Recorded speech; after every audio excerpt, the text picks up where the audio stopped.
So, for this next article, it was the child as change agent. Sorry about that. But, so for this one thing that I thought was interesting was in the article it was talking about how where certain items are placed on shelves and like at checkout areas.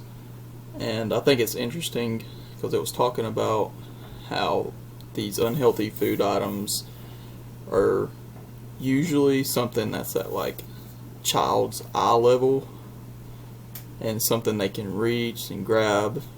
And like it was talking about them, one of the comments made by one of the shoppers was saying how the kid can grab it, and then if you tell them no, they might throw tantrums, stuff like that. And I just think it's interesting that how grocery stores try to do this to get you to buy stuff like that. And I work in a grocery store myself, so I do notice this. Like on our aisles, most of your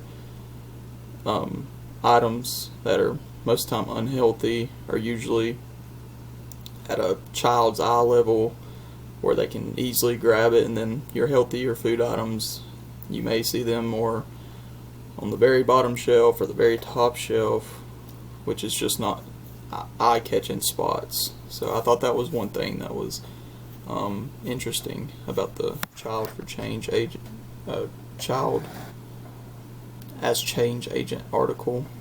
And so another thing was talking about the tantrums that children may throw when you take your kids into the grocery store and they want something, you tell them no. I see it a lot because I work in one, and you see a lot of kids throw tantrums, and that parents don't want to discipline them there, maybe just because they might be embarrassing to them if they have to do something that they don't want other people to see, or you know what I'm saying. So I thought it's interesting that it brought that up, and so